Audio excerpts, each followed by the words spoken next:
the way that she said it, the mindset from which she set up from was very different to the way that a lot of us try and live in and respond to this very abnormal life that clinicians lead. And when I say abnormal, I'm just saying highly challenging, really challenging, and not just cognitively, not just intellectually, but challenging from a human psychology perspective. It asks so much of us that is not natural to us, and it's not really within our optimal range of functioning.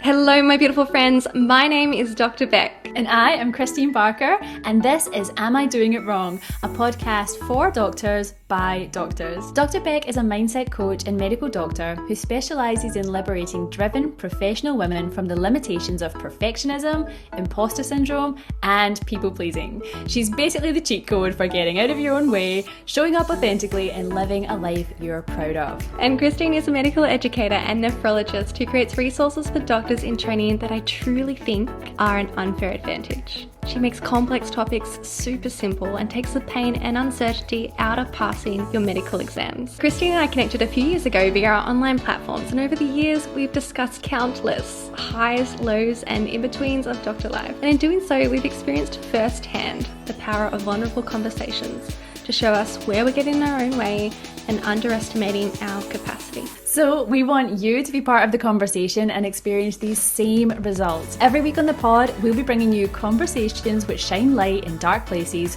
normalise the doctor journey, ease unnecessary suffering, and give you actionable steps to thrive in all facets of your life. So grab a cuppa and get cozy for this week's episode of Am I Doing It Wrong? The podcast for doctors by doctors. Welcome back to another episode, and we are perpetually so glad that you are here. We're so happy to connect with you.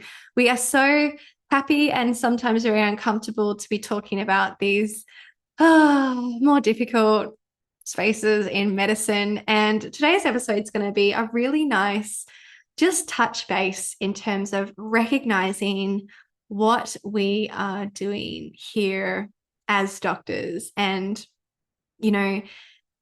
trying to really appreciate the reality of our lives as clinicians.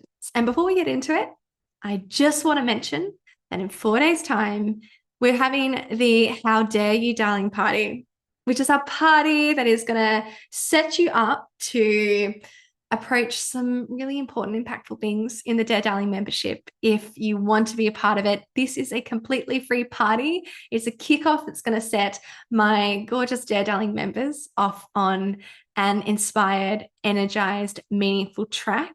And for anybody else who wants to come along just to get that same vision setting, goal setting, expansive effect of doing this kind of work, come along too. I'd love to have you there.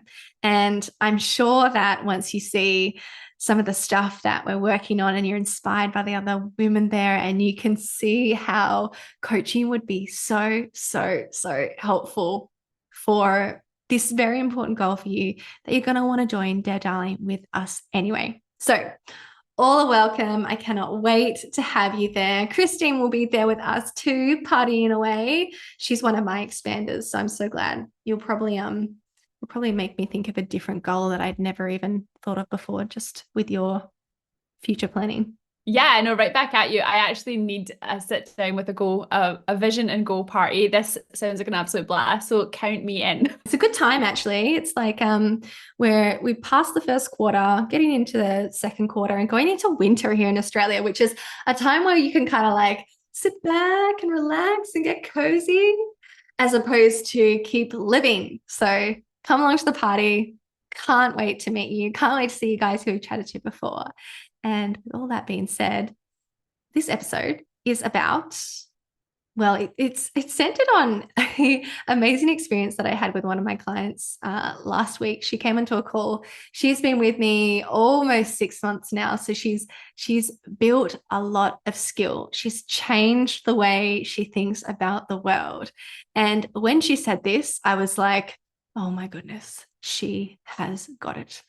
She is going to be just fine. She's going to be just great. It was, to me, this kind of change in the way that you think is life-changing. And it shows me all of the skills that she's built with this mind management work that we're doing with this coaching. What she said was, oh my gosh, my life, this is not normal. That's the statement she said that made me think, oh my gosh, she's got it. And let me explain why. The way that she said it, the mindset from which she set up from, was very different to the way that a lot of us try and live in and respond to this very abnormal life that clinicians lead. And when I say abnormal, I'm just saying highly challenging, really challenging, and not just cognitively, not just intellectually, but challenging from a human psychology perspective. It asks so much of us that is not natural to us, and it's not really within our optimal range of functioning. And the common way that I see doctors go about living their abnormal lives is, firstly, under this guise, this belief, this unquestioned belief usually, that it is normal, it is doable, and there's actually just, something wrong with you personally, and you just need to upskill or rise to the challenge to be able to live with ease, or at least without distress, in this abnormal life that you actually think is normal. So not recognizing the reality of your clinical life or your life as a doctor. And the other way that I think is still a step up from that in terms of connecting with yourself and building self-trust, and being really productive in the world, a step up that's still not optimal, but it's a step up, I think, is self-pity. When we recognize, we meet the reality of this is quite an abnormal life to ask of a human to live and operate in. And we meet that with a poor me. How am I going to cope with this? What am I going to do? This is not fair, that kind of stuff. And that's totally reasonable. It's totally reasonable. But what I'm trying to say today is that my client, I think, put in this neutral, this is not normal, light bulb moment that didn't have any negativity to it. It didn't have any positivity to it. It was just like she'd accepted this reality that this is not normal, and that had all these different implications. I think that is the place where we make the most beautiful decisions in terms of how we show up and how we treat ourselves in this case. So with that being said, we think that it would be awesome for us to talk a bit about how clinical life, our doctor life, isn't normal. And I'm going to start with this. Is it a meme? Can I call it a meme? Yeah, I don't know. Is it a quote? I don't know. It's funny. One of those little still Instagram paragraphs from someone. We'll call it that. And I should read, it's Jocelyn J. Fitzgerald, MD, is who posted this. So she said, sit back and listen to this, guys. This rocked my world when I heard it. So a non-medical friend recently asked me to describe clinic. I told her, well, imagine you have 20 meetings a day. Half of them are new clients with urgent needs. Each requires your best self. You're late for at least 10 of them. You must prepare a report and deliverables for each one. It's profound. I mean, you know how I feel about clinic. But now I know why. Thanks, Jocelyn. Yes, but it would seem really ridiculous. Like if you don't work in medicine and you're sort of, get to plan your day in this sort of way where it's kind of on your own terms and things, and you can cut down meetings at the time and reschedule the meeting or easily cancel the meeting if you need to make more time. Like there's lots of things that just don't exist in our world that do exist in corporate world, or a more inverted commas normal job. So I actually think it is really profound and so clever the way she's put that. It does resonate. So clever. Yeah. And like you're saying, it's like in the corporate world, you can just reschedule the meeting, and what's the consequence, or what's the cost to the other person? Inconvenience, time, maybe money at worst. Productivity. But you've had those days where you're sick and you have to reschedule a clinic. what are the consequences that come to your mind as a doctor when you're like, I have to reschedule this day of patients? Yeah. It's and you just feel so bad because you know that there's not appointments for ages. Like it has this massive like ripple effect and oh yeah, no, absolutely. Or even if you're in one of the public clinics and everyone else has to do your workload. Like that's kind of, I mean, I'm not saying if you have a sick day in another job that someone doesn't have to do your workload, but it feels like there's a lot of things that could just wait until you come back the next day. It's fine, maybe, and I feel like maybe I'm offending people who work in corporate. That's not my goal here, but I guess it's just to say that that time urgency thing is just slightly different. The dynamics are slightly different on a day-to-day basis. Yeah. Yeah, I would say that's probably the case. Not that I mean, I'm just trying to think about, in the corporate world when it's about business and money and productivity and meeting KPIs and da da da, you know, businesses are more careful to meet their KPIs and set goals that are achievable. And the hospitals not. The hospital's just trying to like not drown in all the patients that need our help, right? We're always over demand. Whereas, it wouldn't be smart for a business person to set goals that don't have any like um buffer for humans having a sick day. I don't imagine it would be as common for businesses to plan in a way that is likely to result in a failure of a deadline.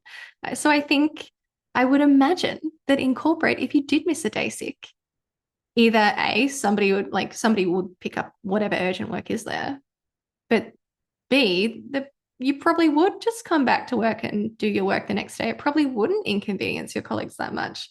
I don't know. I might be talking out of I am talking out of scope here, but just from a business perspective, thinking about that, and I just really want to acknowledge that I think doctors have it really rough that way. There is no reserve in the system. Yeah. And coming back to your concept of it not being normal, it's actually a really abnormal situation to be in. But because we just do the doctor thing, it does, it's, I guess we think it's normal, we normalize it. And then, but what your client's saying and what you're saying is like, sometimes it is actually really helpful to be like, wait a minute. This is not a normal request of me. This is my job. Yes, this is what I get paid for, but also this is not normal. And I feel like there's so many, and the clinical scenarios are just so right. But where I see this coming up for me is decision making. Like, even though I'm only working within my scope of practice, I don't think it's normal to get a transplant call and make a decision about whether to put this kidney with its unique circumstances into someone. There's like that decision is huge. Like, how long is the kidney gonna last? Will it fail? Like what age is this person? What about the immunology? What about and I'm obviously trained to some extent to do that, but equally, every time you get that transplant call, it doesn't feel routine. It's not normal. It's not like and I feel like we have lots of scenarios like that at the bedside, or maybe you've studied a condition that's really rare, and then all of a sudden you're seeing the condition on your ward round, and you're in the position today of being the person who makes the decisions about this person and their overall care. And you're like, great, this is the first time I've ever seen this condition. Maybe. And I think that's why medicine really, I harp on about this quite a bit, that medicine should be a team sport because of this exact scenario, that it is actually not normal and those pressures are not normal. But you can be left feeling the feeling that you are somehow supposed to be doing this. And I think it's just so interesting how the day-to-day scenarios are actually quite, like, I mean, they're kind of amusing in some ways as well. Like when you think about it, it does have a funny side that this is the expectation. What about you, Becc? Are there any other scenarios that you think are not normal in clinical practice? Firstly, I just could not agree more with the decision making example. To have that much influence on another person's life, but we are just normal humans who have taken on jobs that have a lot of power to influence somebody's life, and it's not normal. And another thing that comes up for me is witnessing tragedy so frequently and witnessing harm. Like, to be exposed to so much pain and suffering and tragedy over and over again, I think about one of my friends. She is a train driver, and she was talking about how suicide by stepping in front of a train is actually not uncommon. And so the train drivers, because of the distress that that causes, they've built in a system where they can have, I think she said, essentially unlimited stress leave until you've processed and that tragedy and taken care of yourself after witnessing that tragedy. And goodness, I just think doctors witness tragedy probably every day. And we, as you said, it's normalized to it's the tragedy is normalized to us. The tragedy itself is normalized. We probably get a very skewed version of the world when we walk into a house of sick people every day and the bad things that have sometimes led to that. And then to just keep showing up and to not be significantly affected by that is also normalized because you see all of these high functioning colleagues walking around in the face of such tragedy and just, yeah. That is so interesting. And do you know what's also has always fascinated me about that is that I know for a fact, well, definitely the people that I've spoken to that do social workers have a process like that they integrate into their working life. They have these debriefs. And you can imagine social workers being on the edge of some really dicey situations in people's lives, domestic violence and child abuse and stuff like that. But even just on the wards that I work in and the things that they come across in our patients, they have these debriefing procedures. And I think even nurses and some of the other allied health teams do the same. But I think that's very atypical for doctors. Like it's not formalized to the best of my knowledge. It might be in some places, but I've never seen it as a formal celebrated process where, oh my goodness, this happened. Okay, well, we need to do this. And there's a debriefing process. And I believe they're working on that. No, exactly. I believe that this is so ridiculous. I believe our healthcare system has now identified that this is not a normal thing to ask people to do. And we are working on systemizing some processes, but I mean, I don't see them when I look around any hospital that I've worked in recently. It's definitely not integrated yet. It's very much like we're still expected to be like, thank you, next. Thank you, next. I'm so sorry, next. I'm so sorry, next. This is heartbreaking, next. Yeah. And even just when I was thinking of what you said there, I actually had a flashback to when I first became a doctor and I first had to declare someone as having passed, right? Like you go and declare death as a doctor. Now, that is something that is so routine for doctors, and it's part of, we actually get taught how to do that at med school. It doesn't mean it feels normal when you actually go to the bedside. And I remember my first experience of this, I was on top of my pager as a little intern, and I went to declare someone dead on night shift, bless them. And whenever that, I'm not normal because whenever I go to do this, I also talk to them because I can't be dealing with the silence. So I talk to them as if they're still with us and I will say hello and I know their name and I'll introduce myself and then I'll do the process. So you do that too. You're, oh, good, I don't feel so alone. Anyway, so I normalize it for myself by having a wee chit chat as I go through. But I remember doing this and I was on night shift and I was an intern, bless. And I had gone very early and this person let out this gasp of air. What just happened? That was not in the textbooks. So now I give it a wee hot minute. But I don't mean to make fun of the dying process, but it's a funny scenario to be in as a doctor, as a young doctor, and you have no idea as you embark on these things that even you've been told at med school as a doctor are quite normal. You go into them at that interface of reality and it's a very, very weird human experience. And you're so young often when you're having these experiences for the first time, right? You're in your early 20s. It's bizarre. Yeah. I cannot agree with you more. Like it was such it comes back to that decision making thing. You know, I felt like the weight of the world was on my shoulders when I went to do these first few. I remember being on night shift as a resident. I was working on the medical specialties on night shift, and I had to do a lot of death certifications of people who would die overnight. And I I remember like I kept thinking that I heard heartbeats, you know, probably in part like my night shift delusion, probably hearing some other like residual sounds from the body, like probably maybe hearing my own pulse thumping because I was like, oh my gosh, not only is this like a tragedy that I'm trying to process, but also the page is still going. The next patient needs me. Like, my heart's going. And I do the same thing. Actually, I talk to them too, because I don't know if their consciousness has left their body or is still with their body. Science can't tell us that yet. Anyway, so many things going on here, and just having to make that decision. When I was like a resident, I was like, I haven't actually worked with that many people who have passed. Nobody's watched me do this process and decided that, those sounds were conducive with end of life, and just having to make that decision. And obviously, as time goes on, you build more clinical skills, it's not so stressful, but it doesn't take away the fact that it was a very abnormal experience, and because of that, a stressful experience at the time. And this is actually where we're going with this episode. We talk about, gosh, so many more abnormal situations. Please point them out down to us below, because guys, we live a weird life. It's normalized we normalize it for each other, which I think is helpful in some ways, but also it's helpful sometimes to acknowledge, like, stuff's pretty weird up in here as a doctor.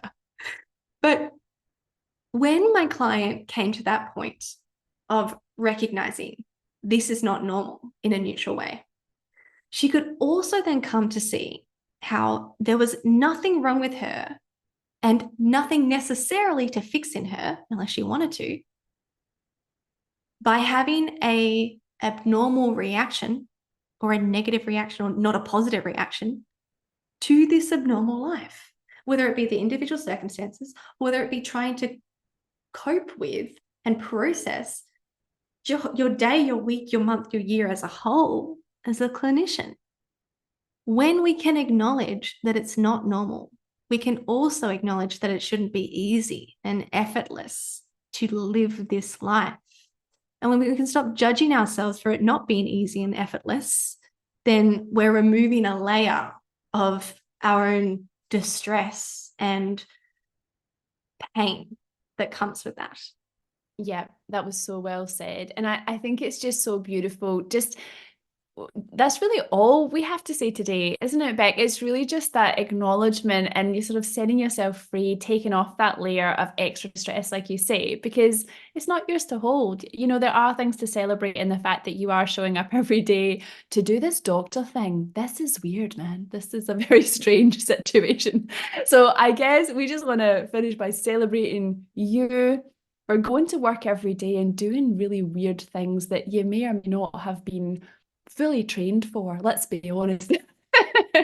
Or fully prepared for, I should say. Or just go against basic human psychology of like meeting our needs or what creates stress in us, things like that. And exhaustion is something we've talked about on the podcast that is really important for us to talk about. I think normal reactions to abnormal situations include the emotional reactions and the exhaustion. So when we feel exhausted from our clinical work, we don't need to make that a problem. There might not be anything that you need to fix or optimize. You might not need to change your sleeping habits or your diet or exercise more or think more positively. It's possible that none of that will help you have a more, quote, normal reaction to this abnormal situation. Like, at some point, there might be no more adaptive coping that you can do, and that's okay when you acknowledge that, because then you can take care of yourself. And same with these negative emotions. Kristeen and I talk about a lot about difficult emotional experiences on the podcast that come with this abnormal life. And I would be very surprised if you get to a point in your clinical life, living this abnormal life, where it was just all positive emotions. That would be abnormal to me. Do tell us your secret, though, if that happens to you. And actually, same with the exhaustion that we feel. If we're saying that, like, we can talk about things that we can do to be less exhausted, sure, but also talking about how to take care of yourself when you are exhausted, when you are inevitably exhausted by this abnormal life at times where there's nothing to fix. Now, how do you want to treat yourself? So let us know if those things resonate with you, and let us know, please, any other podcast topics you want to hear. We love to uncomfortably talk about these things that are uncomfortable and abnormal.